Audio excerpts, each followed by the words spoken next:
Nous sommes dans une série sur l'intégrité qui nous est apportée par Benoît Janson. Tout à l'heure, dans la chanson, les chrétiens étaient comparés à des pèlerins qui rentrent à la maison. Et sinon, dans nos bagages, on choisissait de mettre l'intégrité parmi tout le reste. C'est le 4e épisode de la série. Bonne écoute.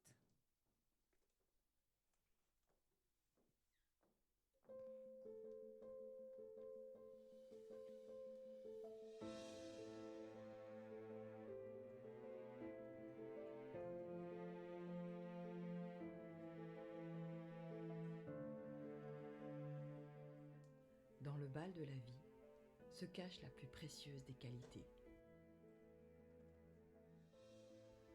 Limpide comme l'eau de source, droite comme une route sans détour,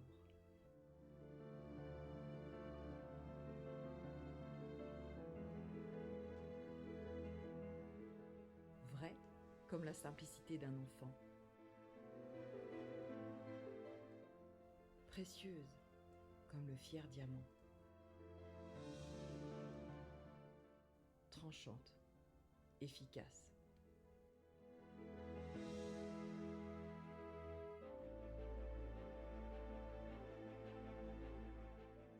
Aussi fragile qu'une bulle de savon,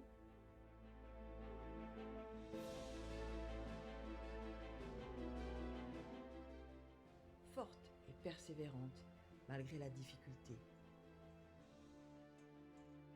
Une lumière pour se diriger loin du danger.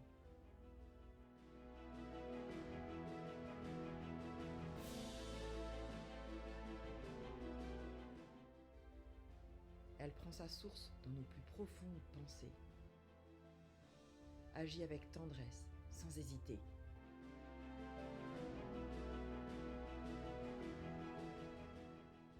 Elle peut parfois nous amener sur un chemin de solitude. Sa pureté en fait toute sa dignité.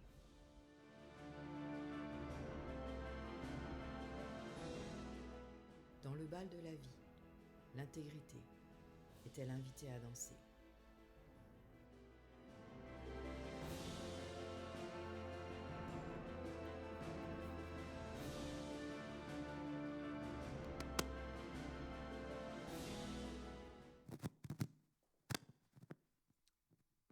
Ça a marché, ouais. Bonjour à tous. Bonjour, très content d'être avec vous aujourd'hui. C'est quand même super enthousiasmant d'être là et de pouvoir partager avec vous sur ce thème de l'intégrité qui me remue, qui vous remue, et j'ai des retours réguliers et ça me fait du bien en fait. Ça me fait du bien de savoir que ça vous fait un peu du mal. Voilà. En tout cas, moi, effectivement, c'est un petit peu abrasif, hein, et à moi aussi, ça m'attaque un petit peu, ça me fait du mal qui me fait du bien, en fait. Et c'est pour ça qu'on est là, hein, c'est pour se faire du bien, pour échanger tout ça ensemble. Je voudrais saluer ceux qui nous regardent en ligne. Bienvenue, merci de nous regarder. Merci aussi vous qui êtes les volontaires, qui êtes en ce moment en train de filmer, en train de mettre la lumière, etc. Et puis vous qui êtes en train de vous occuper de nos enfants et qui nous regardez plus tard. Merci pour votre engagement. Et voilà, c'est ce qui nous permet d'être ici détendus pour pouvoir avancer ensemble avec les personnes qui sont ici sur ce nouveau thème, sur la poursuite de ce thème sur l'intégrité. Aujourd'hui, je voudrais commencer avec une question. Et quand vous allez entendre la question, vous allez me dire, mais ça, c'est une question pour les enfants que vous me posez là, que tu me poses. Voilà, une question pour les jeunes. À quoi je vous répondrai que la jeunesse est un état d'esprit. Hein, n'est-ce pas? Ça, c'est ce qu'on commence à dire quand on commence à dire qu'on n'a plus 20 ans, on commence à dire aussi que la jeunesse est un état d'esprit. Et la question que je voudrais qu'on vous posiez, c'est mais à qui est-ce que vous aimeriez ressembler? À qui qu'est-ce que vous aimeriez être quand vous serez grand? Hein? Il y a Yéyé qui vient de fêter son anniversaire. Donc, qu'est-ce que tu voudrais être, Yéyé, quand tu seras grand?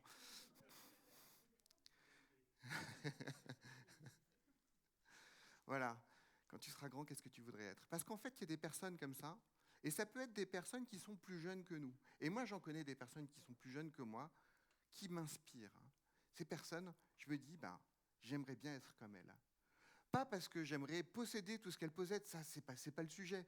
Mais c'est parce que j'aimerais avoir un certain nombre de leurs attributs et de me dire, bah, tiens, moi j'aimerais bien savoir me comporter comme ça. Si le monde était composé de personnes comme ça, mais ça se passerait tellement bien. Ça se passerait tellement bien. Et ces personnes, on les distingue comment ? On les distingue notamment parce qu'elles ont un super pouvoir. Et leur super pouvoir, c'est de faire des bons choix. Elles font des bons choix. Et imaginez que ce soit vous. Imaginez que ce soit vous, que les gens regardent en se disant « Tiens, celui-là, il fait des bons choix. » Alors, je ne dis pas ça pour pouvoir nourrir votre orgueil, hein, ce n'est pas l'objet, mais c'est juste, on aspire tous à être une bonne personne, à être quelqu'un qui est regardé pour ce qu'il fait, bien. Alors, cette personne, notamment dans ses choix, regardez, elle fait face à cette balance. Je l'ai écrit sous la forme d'une balance, avec d'un côté ce qu'on doit faire, et de l'autre côté le coût. Et on a l'impression que cette personne, elle a un compte en banque illimité, parce que quel que soit le coût, elle va mettre ce qu'il faut pour toujours faire ce qu'on doit faire. Ses bons choix, c'est d'avoir décidé de faire ce qu'on doit faire, quoi qu'il en coûte. Pour ceux qui ont écouté les autres célébrations sur ce thème de l'intégrité, vous commencez à sentir que là où je veux en venir.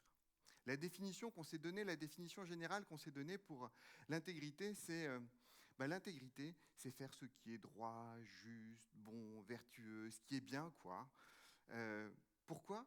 Parce que c'est juste, droit, juste, bon, vertueux, et quel qu'en soit le coût. Et la semaine dernière, c'était la semaine dernière, je vous ai proposé une définition. Celle-là, elle se veut être courte, elle se veut être mémorable, elle se veut être punchline, facile à se répéter, facile à transmettre. La définition que je vous ai donnée, et que c'est celle-ci, l'intégrité, c'est faire ce qu'on doit faire, même si ça nous coûte. Vous me suivez ? En fait, on est souvent assez prompt à voir quand l'autre ne fait pas ce qu'il doit faire. Ça, c'est assez facile, ça nous saute aux yeux. C'est parfois plus difficile de le voir quand il s'agit de nous. Ce qu'on a dit aussi à propos de l'intégrité, c'est que c'était quelque chose de personnel, et pour autant, ça n'était pas privé. Vous pouvez vous dire, non mais attendez, cette décision, elle m'appartient, c'est moi qui la prends, de toute façon, je fais ce que je veux, voilà, ça ne concerne que moi. Le problème avec l'intégrité, le problème avec ce genre de décision, c'est que elles peuvent avoir un impact sur les personnes autour de vous, et même les personnes qui sont autour des personnes qui sont autour de vous. Voilà, un petit peu en cascade. Et lors du premier message, on avait évoqué cette notion d'intégrité structurelle, du fait que une structure physique avec des colonnes et avec des poutres, eh bien, quand il y a un des éléments qui devient un petit peu défaillant, ça se reporte sur les autres. Autrement dit, notre irresponsabilité devient la responsabilité d'un autre. Notre irresponsabilité devient la responsabilité d'un autre. Et c'est peut-être ce que vous avez vécu déjà. C'est peut-être ce que vous avez vécu quand vous avez grandi parce que vous avez un frère ou une sœur qui était défaillant. Et ça a siphonné toute l'énergie de la famille, toute l'énergie de vos parents. Il n'y avait pas de place pour vous. Pourquoi ? Parce qu'il y avait toute cette énergie qui partait ailleurs. Mais c'était peut-être pas le frère ou la sœur, c'était peut-être le parent lui-même, ou les parents, ou d'autres personnes. J'en sais rien. Chacun son histoire. Mais c'est peut-être ce que vous avez vécu. Et pour l'intégrité, ça marche aussi dans l'autre sens. Ça veut dire que si vous commencez aussi à vivre une vie intègre, si vous faites ce que vous devez faire, alors dans ce cas-là, vous créez un climat autour de vous. Vous adoucissez autour de vous la vie de ceux qui vous entourent. Et du coup, ça leur amène de la stabilité. Et ça vous amène également de la stabilité en retour.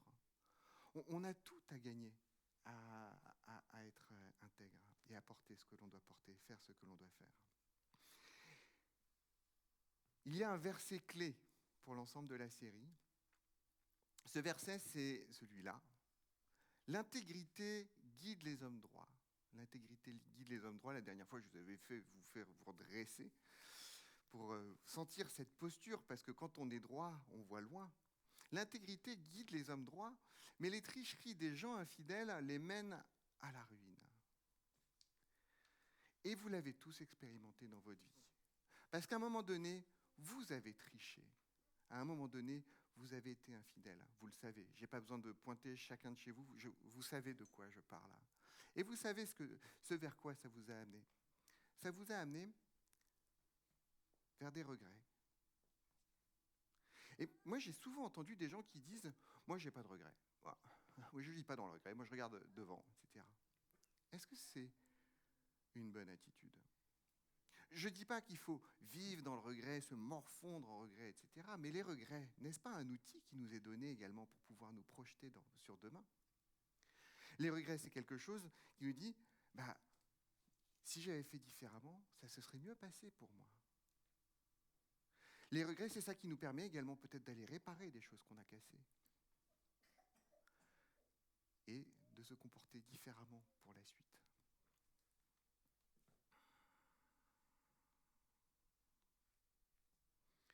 Alors la dernière fois, on a raconté une histoire très ancienne, qui a presque 4000 ans.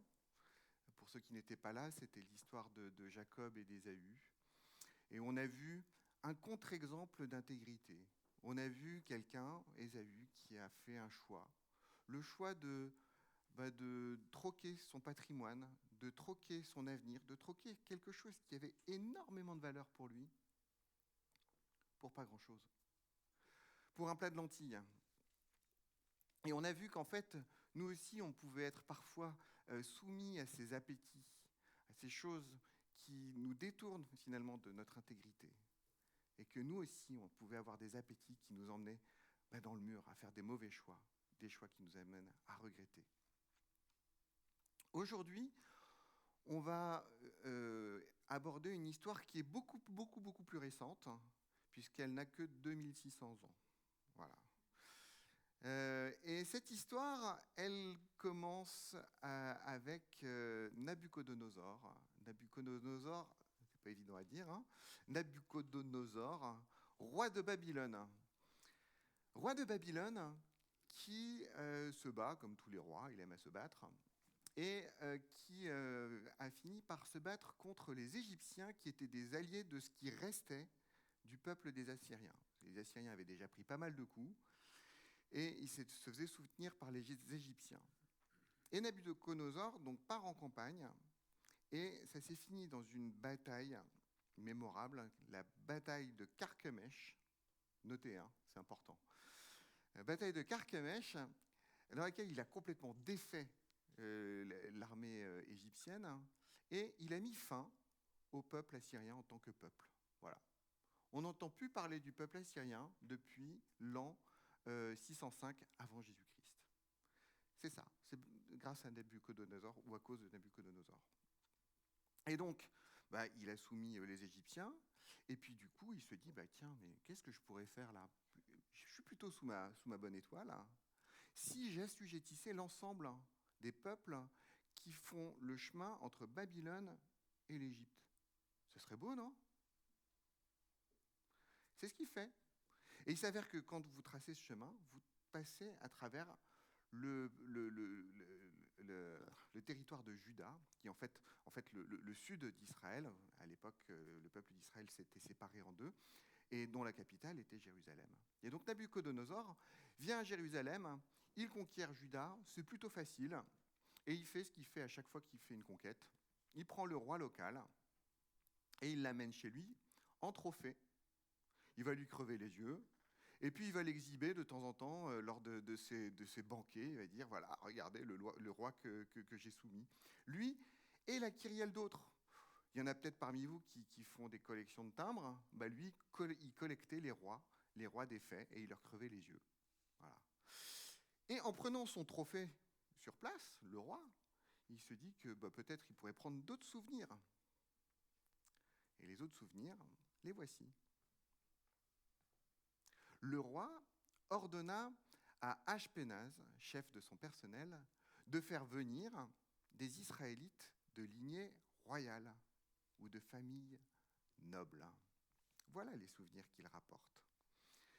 partout où il allait, il rapportait ces gens qui étaient ce qu'on dirait aujourd'hui des hauts potentiels. Voilà, des personnes qui étaient de familles royales, de familles nobles, ils avaient une bonne éducation, ils avaient un bon patrimoine, etc. Ils avaient été bien éduqués. Et il les amène. Ce qui fait qu'en fait, à Babylone, pour pouvoir nourrir un petit peu sa fierté, son aura, il pouvait se dire, regardez ma Babylone, on y parle toutes les langues, c'est un petit peu le reflet de mon royaume, de mon empire qui est si immense. Babylone était devenue une ville grandement cosmopolite avec l'arrivée de ces personnes. Quelques jeunes gens sans défaut physique, donc ça c'est les fameux souvenirs, hein, et de belle apparence. Ils devaient être doués d'intelligence, de sagesse dans tous les domaines, posséder de grandes connaissances, être capables d'apprendre la science et de bonne constitution pour entrer au service du palais royal.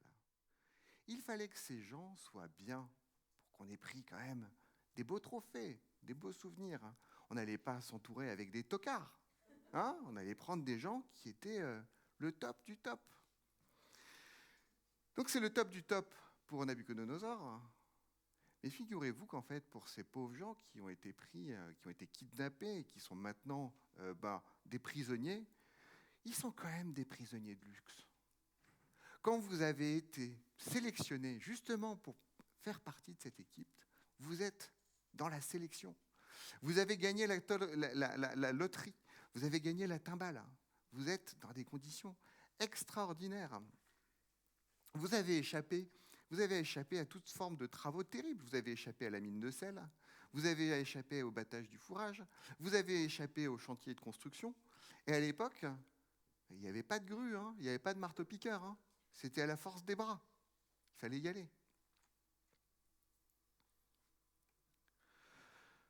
Le roi leur prescrivit pour chaque jour une part des mets de la table royale et du vin dont ils buvaient lui-même.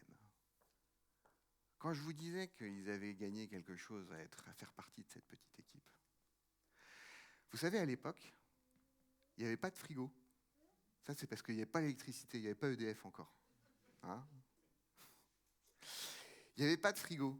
Et donc, la nourriture à conserver, c'était un petit peu compliqué. Donc, les légumes, c'était le temps que les légumes périssent. Après, les légumes n'étaient plus mangeables. Pour la viande, on la salait, mais au bout d'un moment, ça ne se conservait pas très longtemps. La seule chose qui se conservait vraiment, c'était des graines qu'on a pu faire sécher et du vin. Et quand il y avait une mauvaise récolte, il fallait gérer le stock de graines pour pouvoir tenir jusqu'à l'année d'après. Il y avait un vrai stress à l'époque par rapport à la nourriture. Un vrai stress. Et là, ces jeunes, qui avaient peut-être entre 15 et 17 ans, quelque chose comme ça, 15-20 ans, on leur propose d'avoir chaque jour à manger pendant des années. C'est quelque chose qui avait un prix inestimable. Et en plus, ça n'enlève rien, hein. C'était les mets du roi, hein. Donc c'était certainement pas les trucs les plus bas de gamme. Donc en fait, ces prisonniers avaient les 2 premières couches de la pyramide de Maslow, pour ceux qui connaissent, pour les autres, vous pouvez regarder sur Wikipédia, qui étaient satisfaits. Voilà. Ils avaient à manger, ils avaient le gîte, le couvert, ils étaient bien comme il faut. Leur formation devait durer 3 ans, après quoi ils entreraient au service du roi. C'était les meilleures études qu'on pouvait avoir pour ce pays. Ils allaient devenir des grands administrateurs. C'était aujourd'hui, ils auraient fait l'ENA si ça existait encore, ou l'école polytechnique. Et il y a 4 juifs donc, qui faisaient partie de cette bande-là. Ils s'appelaient Daniel, Meshach, Shadrach et Abed-Nego. Voilà, retenez bien ces noms. Et en fait, retenez-les parce qu'en fait, quand ils sont arrivés là-bas, pour montrer qu'ils étaient assujettis, pour montrer qu'ils n'étaient qu'une possession, pour montrer que, voilà, on avait droit de vie ou de mort sur eux, on leur avait changé leur nom. le Nabuchodonosor avait décidé, toi tu t'appelleras plus Daniel. Je me souviens plus du nom qu'il leur a donné, mais il a changé les noms pour chacun des personnes qu'il a prises en otage. C'était une manière de bien leur faire mesurer qu'ils étaient sous sa domination, que c'était ses possessions.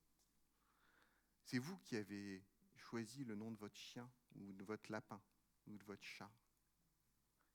Et bien là, c'est Nabuchodonosor qui a choisi le nom de ces personnes qui étaient prisonnières. Et souvent, c'était d'ailleurs des noms qui étaient en relation avec le dieu le dieu de Nabuchodonosor. On est au tout début de l'histoire, mais il y a une orientation qui est prise à ce moment-là. Daniel prit dans son cœur, c'est précisé dans son cœur, c'est au tréfonds de lui, c'est quelque chose qui est profondément ancré. Daniel prit dans son cœur la résolution. Il a pris une résolution de ne pas se rendre impur, de ne pas se polluer, de ne pas se corrompre, de ne pas se compromettre, de ne pas se salir en consommant les mets du roi et en buvant de son vin. Si on était témoin à l'époque de ce qui se passait, on dirait, mais attends, Daniel, t'as vu ce qu'on te propose là ?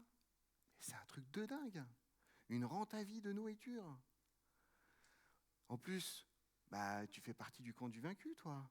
Ton Dieu, probablement, voilà, si tu veux pas manger de tout ça pour des histoires de religion, il faut peut-être le reconsidérer. Hein. Le Dieu d'ici, c'est Marduk. Hein ? Et en fait, c'est vraiment ici que se positionnait l'enjeu pour Daniel.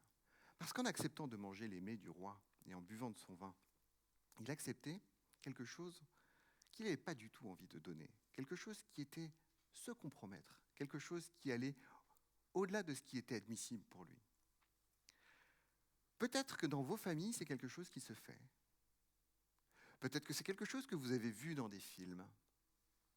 C'est ce moment qu'on passe avant le repas pour prier, pour remercier Dieu pour le repas. Et il y a parfois des endroits où on a une formule toute faite. Elle peut ressembler à celle-ci.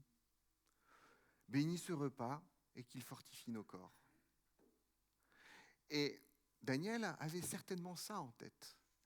Il avait certainement l'habitude, d'autant que c'était tellement critique pour lui la nourriture, de dire à Dieu, bénis ce repas et qu'il fortifie nos corps. Et quel est le raisonnement derrière cette prière, derrière cette formule ? C'est que Dieu pourvoit à la nourriture, au repas. C'est une chaîne d'implication. Le repas nourrit le corps, et de ce fait, le corps est en bonne santé. Et parce qu'il est en bonne santé, je suis prospère. Et donc, je remercie Dieu parce que c'est lui qui est à la source de toute cette chaîne. Et je lui en suis reconnaissant parce que c'est bien à Dieu que j'attribue toute cette chaîne de bénédiction. Accepter de manger les mets du roi, c'était accepter de changer la tête ici. C'était accepter de dire que, en fait, non, c'est Marduk. C'est Marduk qui est à la tête de tout ça. Et ça, c'est quelque chose qui était impossible, inconcevable pour Daniel. Aussi, Daniel avait pris une résolution. Il avait pris la résolution de ne pas se compromettre avec cela. Il avait pris la résolution de ne pas incarner la preuve que Marduk était le roi, le Dieu qui était au-dessus du Dieu des Juifs, du seul vrai Dieu. Il avait pris la résolution de ne pas être un rouage dans cette machinerie qui prouvait la puissance de Marduk. Et il a pris cette résolution en amont. Je ne sais pas si vous avez noté les références qui sont marquées en bas quand on avance dans les versets, mais on est au chapitre 1 du livre de Daniel et on est seulement à partir du verset 8. On est au tout début. C'est la première fois qu'on parle de lui. Et en fait, en choisissant de prendre cette posture, cette résolution en amont, c'est la posture de tous les risques.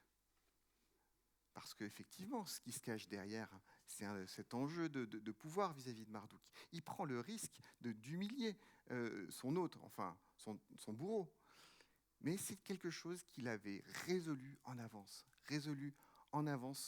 dans son cœur. Dans le premier message, j'avais émis ce souhait.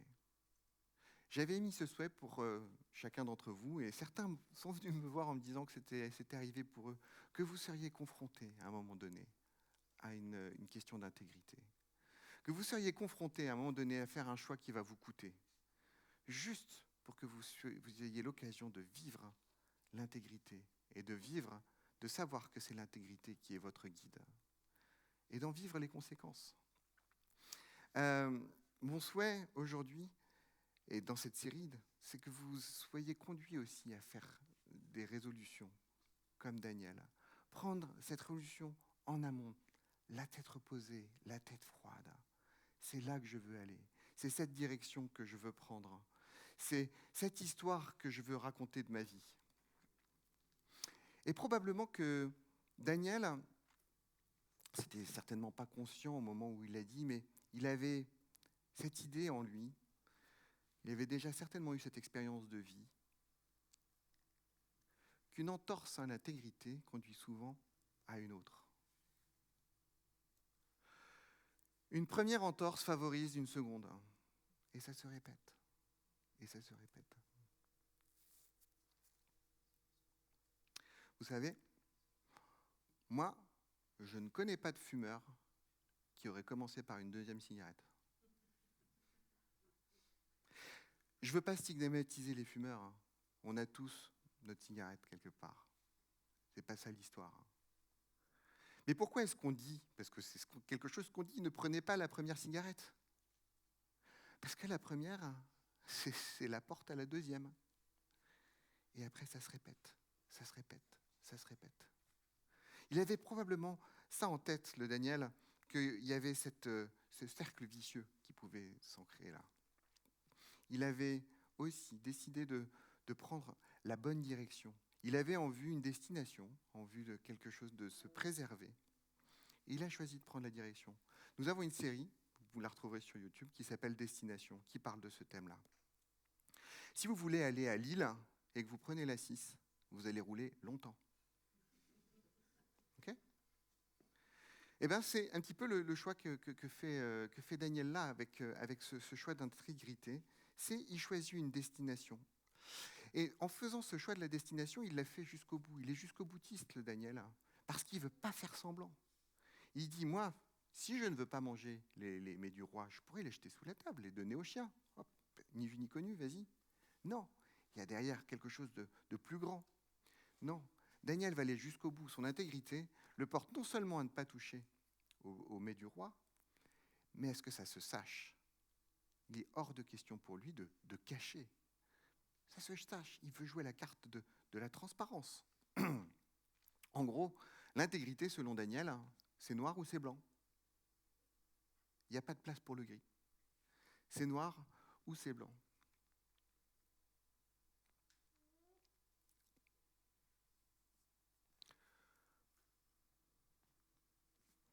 Alors, il va vers le chef du personnel et il le supplie de ne pas l'obliger à se rendre impur.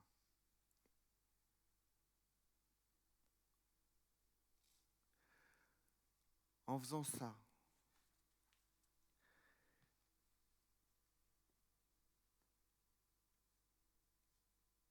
il fait en sorte que sa résolution n'est pas cachée. Il ouvre devant tout le monde le fait qu'il est hors de question pour lui de se rendre impur. En faisant ça, il se place aussi entre les mains de Dieu à 100%. Parce que vous savez, les Babyloniens n'étaient pas forcément des gens qui étaient réputés pour leur miséricorde. En faisant ça, Daniel se mettait 100% dans les mains de Dieu. Il avait probablement l'espoir que Dieu interviendrait, mais il n'en avait absolument aucune garantie. Mais pour lui, c'était inconcevable de renoncer à son intégrité. Et en faisant ça, il a produit quelque chose d'extraordinaire. Il a suscité une réponse extraordinaire. Une réponse que je vais appeler un moment et Dieu. Voilà. Un moment et Dieu. Un moment et Dieu, c'est un moment où vous avez fait ce que vous pensez être juste, ce que vous croyez être juste. Les gens autour de vous vous disent « mais t'es fou, c'est impossible, tu ne vas pas passer à côté de cette opportunité ». Mais vous, parce que vous avez refusé de renoncer à votre intégrité, refusé de renoncer à votre dignité, vous avez dit « non, j'ai pris ma résolution avant, je n'irai pas dans cette direction ». À ce moment-là, vous vous mettez juste dans les mains de Dieu. Va-t-il intervenir ? Eh bien, vous n'en savez rien. Vous n'en savez rien. Vous savez, vous aimeriez à ce moment-là que Dieu vienne vous parler directement. Vous aimeriez à ce moment-là qu'il y ait un ange qui se manifeste auprès de vous et qui vous dise « c'est ça qu'il faut faire. Daniel, il ne faut pas manger de la nourriture, je gère. » Un ange qui déballe, qui arrive « Non, Daniel, c'est bon, on va s'occuper de toi. » Et vous, au moment où vous êtes en train de prendre une décision, au moment où vous êtes en train de signer peut-être quelque chose, il y a un pincement, au moment où vous êtes en train d'accepter une invitation au restaurant, vous aimeriez peut-être qu'il y ait un ange qui vous dise « Non, on n'y va pas. » Dieu qui vous dise « Non, on n'y va pas. » Mais c'est pas comme ça que ça se passe. C'est pas comme ça que ça se passe. C'est vous qui savez ce qu'il faut faire. C'est vous qui devez vous engager selon en fait cette posture d'être droit, regardez loin. Quelles sont les conséquences de ce que je vais faire ? Daniel, il a pris le pari de prendre cette bonne résolution et d'aller jusqu'au bout de cette résolution, même si potentiellement ça pouvait lui coûter la vie. Et il y a plein d'autres personnes qui ont pris cette résolution un jour de suivre Dieu, de faire ce qu'ils pensaient être juste, de ne pas renier leur intégrité. Et ça leur a coûté la mort. Ça leur a coûté la mort. Mais ils sont morts intègres. Ils sont morts en paix. Ils sont morts confiants dans le fait qu'ils étaient avec Dieu. Je voudrais faire une petite parenthèse, parce qu'il y a dans les mouvements chrétiens un mouvement qui s'appelle l'évangile de la prospérité ou la théologie de la prospérité. Vous en avez peut-être déjà entendu parler. En fait, cette théologie dit que en fait, vous obéissez à Dieu, faites tout ce qui est bien, tout ce qui est juste, etc. Et Dieu va vous bénir. Vous allez être riche, vous allez être en bonne santé, vous allez avoir les enfants extraordinaires dont vous avez toujours rêvé. Mais pour ça, il faut que vous fassiez ce qu'il faut que vous fassiez. Il n'y a aucune promesse que ça se produise comme ça. Cette théologie est tout simplement fausse.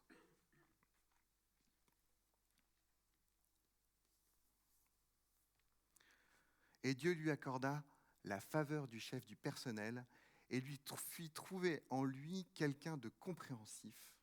Mais celui-ci dit à Daniel, « Je crains mon Seigneur, le roi qui a prescrit ce que vous devez manger et boire. » Si jamais il trouvait que vous avez l'air d'être en moins bonne santé que les autres jeunes gens de votre âge à cause de vous, le roi me tiendrait pour coupable au prix de ma tête. Non, c'est bon. Quand le chef du personnel dit ça, c'est pas une figure de style, le prix de ma tête. Hein ? À l'époque, le prix de la tête, c'était vraiment le prix de la tête. Le roi allait prendre la tête et puis il allait le mettre dans sa salle à manger et puis livrer le corps au corbeau, etc. C'était une réalité. Et là-dessus, Daniel, il entend bien cette problématique pour le chef du personnel. Il va lui proposer de faire une expérience. Il va proposer au chef du personnel, écoute, pendant 10 jours, ne nous donne pas à manger de ces mets royaux, mais donne-nous juste à manger de la nourriture, des légumes et de l'eau. Et après cela, tu décideras d'agir envers nous selon ce que tu auras constaté. Tu vas regarder notre teint, tu vas voir comment ça s'est passé. Et ce qui s'est passé, c'est ce qui se passe. Il n'y a pas de miracle plus que ça derrière cela, mais ce qui s'est passé, c'est ce qui se passe quand on mange de la nourriture saine. Eh bien, on est en bonne santé. Et ils ont pu constater que les 4 juifs qui avaient refusé de manger au régime du roi, mais qui avaient préféré un régime qui ne les souillait pas, étaient en meilleure santé, avaient un meilleur teint. Et voilà. Oui, d'ailleurs, c'est ça. L'intendant accepta leur proposition et fit un essai pendant 10 jours. Et à l'issue de ces 10 jours, ils étaient en bien meilleure forme.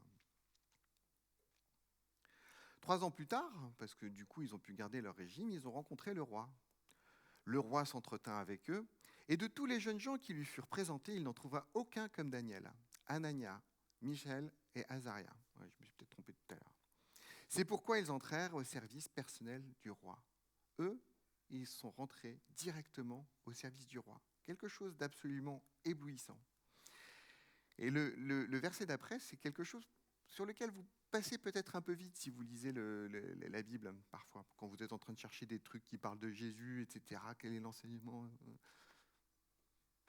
Daniel demeura à la cour de Babylone jusqu'à la première année du règne de Cyrus. Vous savez ce que ça veut dire, ça ? Ça veut dire que Daniel est resté à l'oreille du souverain le plus puissant de son époque pendant 70 ans. Pendant 70 ans, Daniel demeura à la cour de Babylone, parce que Cyrus, c'est après Nabuchodonosor, Darius et Cyrus. Et au cours de sa vie, il y a eu d'autres épreuves où il a pu confirmer ce choix qu'il a fait jeune, ce choix qu'il a fait de l'intégrité. Et notamment environ 55 ans après l'épisode qu'on vient de relater, voilà ce qui s'est passé. Darius, qui est donc le souverain du moment, a décidé de réorganiser l'administration de son pays. Et il a divisé, il a mis 120 gouverneurs, qu'on appelle ici des satrapes, qui seraient en charge de 120 régions. Et au-dessus de ces 120 gouverneurs, il a mis 3 ministres qui seraient là pour pouvoir superviser l'ensemble.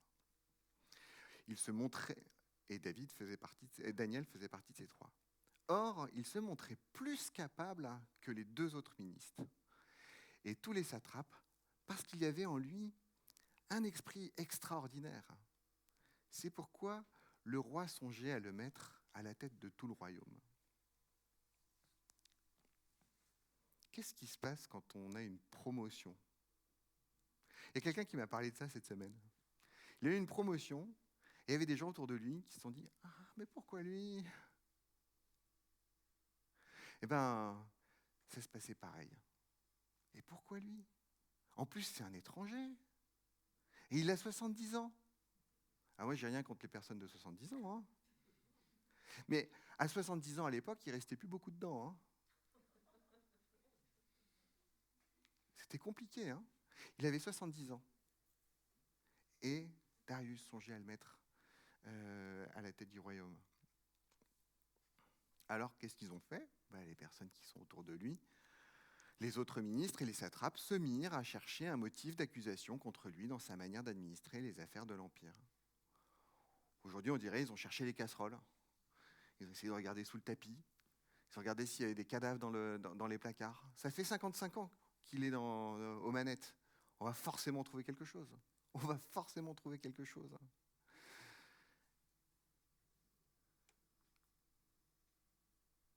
Mais ils ne purent découvrir aucun motif d'accusation, ni aucune faute, car il était fidèle, de sorte qu'on ne pouvait trouver en lui ni négligence, ni faute. Imaginez qu'un jour, il y ait des gens qui viennent dans votre passé, des gens qui viennent ouvrir les placards et regarder sous le tapis, pour savoir dans votre passé ce qu'il y a, quelles sont les casseroles. Et qu'à la fin, on puisse leur dire aucun motif d'accusation. Oui, j'ai commis des erreurs, mais j'ai fait face à mes erreurs, j'ai endossé, j'ai réparé. Oui, personne n'est parfait. Mais au final, ces gars-là qui ont cherché à voir où était la corruption chez Daniel n'ont trouvé aucun motif d'accusation. Est-ce que c'est pas comme ça qu'on aimerait être dirigé par des gens où quand on regarde leur passé, on se dit « Waouh, Aucun motif d'accusation. Parfois, on a l'impression d'écouter de la science-fiction ici, n'est-ce pas?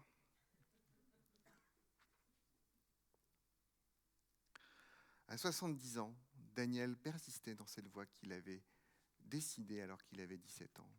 Il avait décidé de se conformer à ce on-doit qui pèse au-dessus de lui, à ce on-doit qui est inébranlable, hein, à ce on-doit qui pour lui est certainement le divin.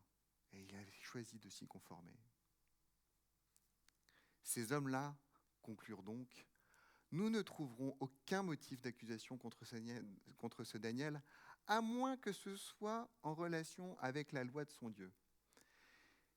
Et bien ça, je vous propose qu'on n'en parle pas aujourd'hui, et qu'on en parle plutôt la prochaine fois. D'accord? Donc on va avancer, et on va se dire, mais c'est juste petit teasing, si vous voulez la suite de l'histoire, c'est pour la prochaine fois.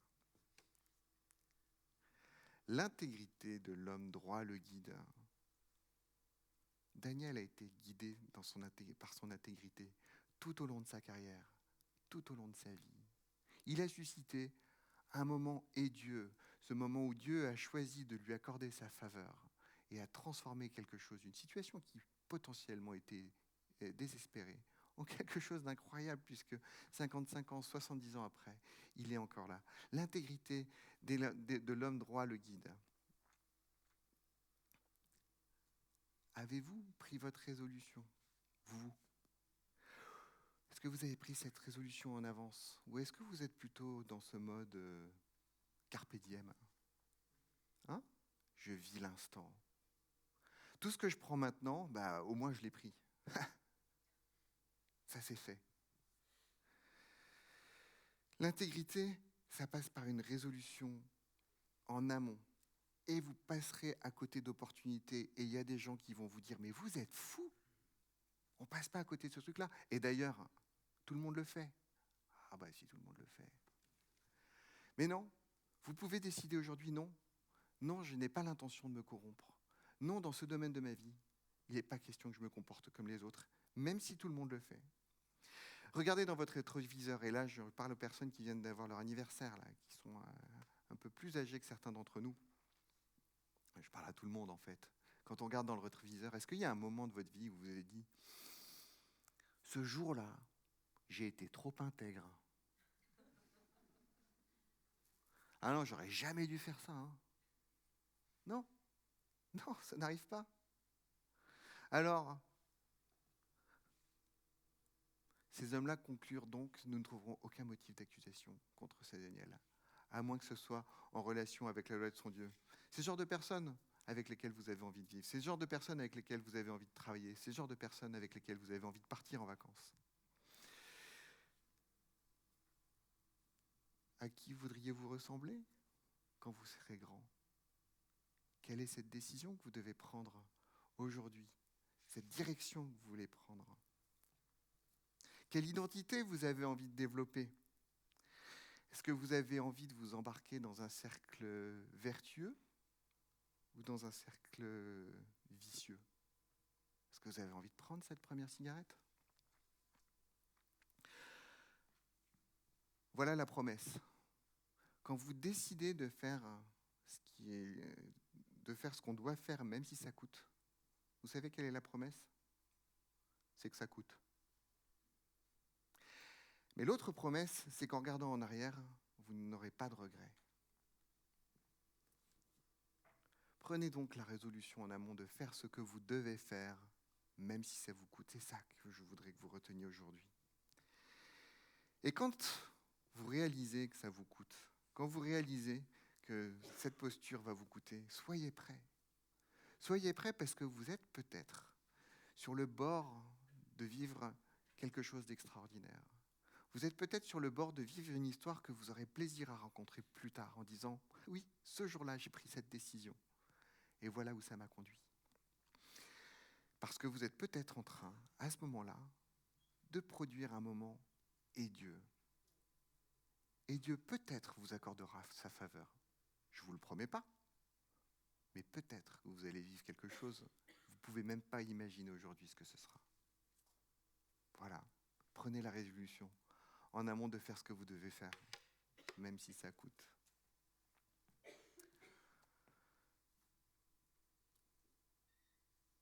Seigneur,